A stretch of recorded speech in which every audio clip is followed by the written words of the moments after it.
should have been StarCraft Brood War.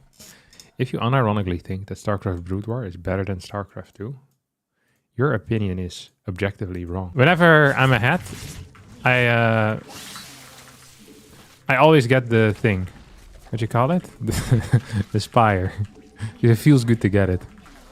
It feels hard to lose when you have a spire and you're up 30 workers. And you also have more roaches. You know, I'm taking every adventure in the book. This is one hell of a supply log, by the way. Please take note. Oh. None of these guys have played a macro game in their life. Like, not a single one. It's painful. But it's a nice warning, you know, as well.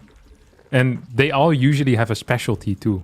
You know, they really focus on one thing.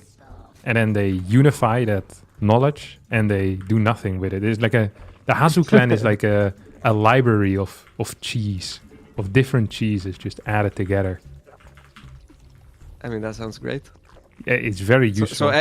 So anyone who wants to learn a lot of cheeses just needs to join the Hazu clan. Yeah, and they share their knowledge. But you can only it's kind of a catch-22, you know? You can only join them if you already know a lot of cheeses. But how can you know a lot of cheeses if you're not part of Hazu? It's impossible. One hell of a catch, that catch-22, Lambo. One hell of a catch. You know who realized we don't need an offload at 20? Namshar. A very smart Zerg player. No, it was not Namshar. Then I don't know who it is. Namshar realized we can actually make the overlord before the third hatch with the clash opener by accident because he copied it wrong. So that was Namshar. No, it was actually Stefano. Oh, really? Yeah. That was long ago. 2018. It was 6 years ago. I could have sworn you aimed at some point in the last time. That was all perfect. There was one at the very end. It was all perfect movements. Maybe I right-clicked on a stalker at some point. That's possible. So although that looks like an A move. Like, look, this should be unlosable. It shouldn't even be close. You have 134 army supply with banelings against Stalkers. Yeah. I didn't like the route I was taking, to be honest. Yes. Probably the... Oh, that was definitely an A move. That, yeah. Like, they all just died. Yeah, no, that was far from ideal. Nice play. Thanks, buddy. Another toss that tries to win against Bio with gateway units. It's completely viable to win against Terran. Against Bio with gateway units. Like, there's nothing wrong with that. You just need a better early game. His early game wasn't good enough. And I think once I reach like 140, 150 supply, that's really when he's going to need some type of non-gateway unit stuff. Although Templars technically are gate units. Those should be fine too. Yeah, as long as he has any type of splash, really it's okay. Only Stalker Zealot. It's fine for longer periods most of the time. Like, usually you can hold a little bit. You just didn't have enough stuff. His Prism died in my natural. His third was never really mining.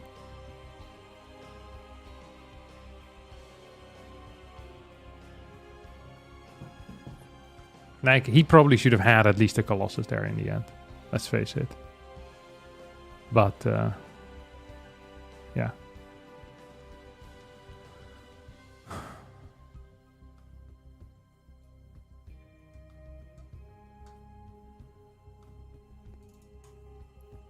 It's time for me to get a fat W here. That's what I'm feeling. What were his unit upgrades? Probably +1, same as me. I think he might have had +1 armor, +1 attack. I didn't actually check.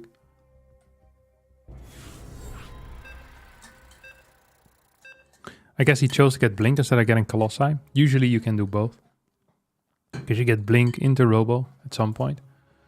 So it's not like a either or type of deal. It's like you just get them.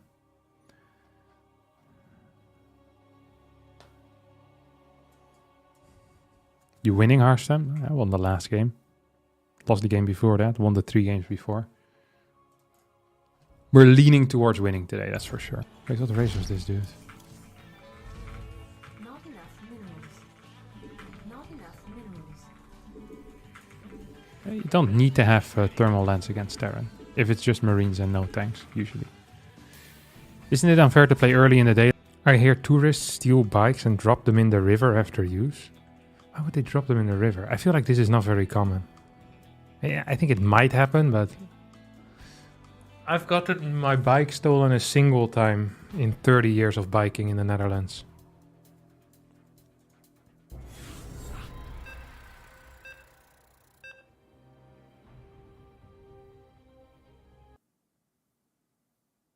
I was at a nightclub and there were many bikes that were similar. I mean, that really sounds like it's on you though. On the playground is where he spent most of his days. Outside of school when a couple of guys who were up to no good started making trouble in my neighborhood. Little friend of mine got scared. Just like, move it with your arm.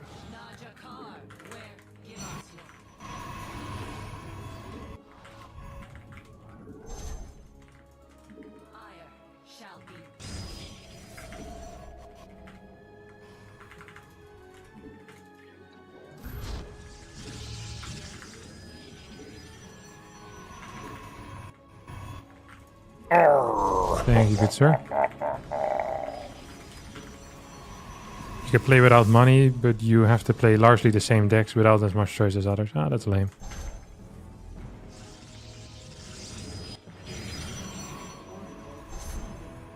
There's two things I really hate in video games. One is luck and the other is pay to win. And if both is there, I honestly can't be bothered.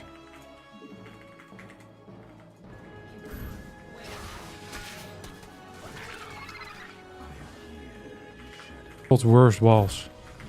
That should be a TV show.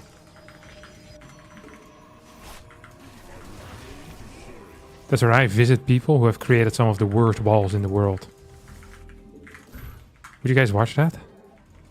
Traveling around the country with a camera, looking at poorly constructed walls.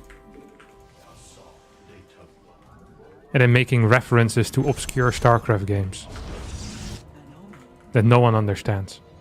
And we broadcast it on primetime TV. Oh, we're maxed out again. Hate to see it. As a fan of people that aren't maxed out. Ooh.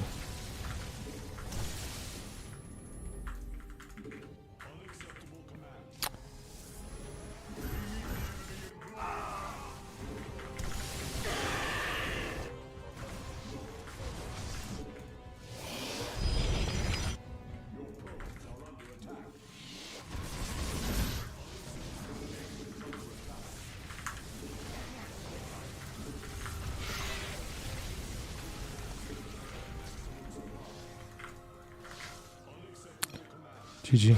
Yeah. This looked like a close game, but I want all of you to know that this wasn't a close game. This game had gave you the illusion that this was close, but once we open up, actually, that was not that bad. 49k to 41k loss. I mean, at the end of the day, I completely owned him, which is the only thing that really matters in life. Is that I won and he lost, which is what happened. And I owned him. I took him down. This was harder than I thought it would be. Not gonna lie. At some point I even thought I was dead when I forgot my charge. Some people could definitely have considered that a mistake as well, forgetting the charge. Not quite brilliant. Now Hearthstone is the world champ. That is entirely how it works. I knew someone was gonna say that as well. Thank you Fatal Crimes for the Twitch Prime subscription. Much appreciated. Also thank you Lambo King for the raid with 129 viewers 22 minutes ago. You know which types of people are cringe? People that actually sharpen their own knives and don't work in a professional kitchen. I think it is a sign of weakness when you sharpen your knives. Just use a lot of force like the rest of us. It basically admits that you're too weak to cut a tomato without having to sharpen your knife for 15 minutes first. Our ancestors ate tomatoes with their bare hands. You need a sharpened knife that you bought on Amazon for $300 because the title was in Japanese. Like, you're the weakling here. You are risking cutting your fingers off? Yeah, that's high test. That's the entire point. You are risking nothing. You're just in your pool of comfortableness.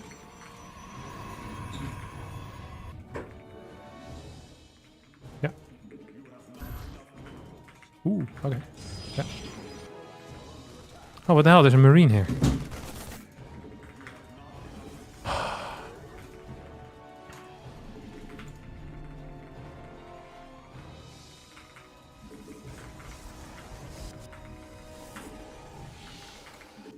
It's kind of messed up.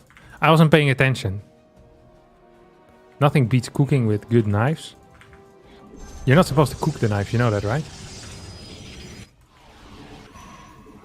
The cutting, the chopping, the slicing.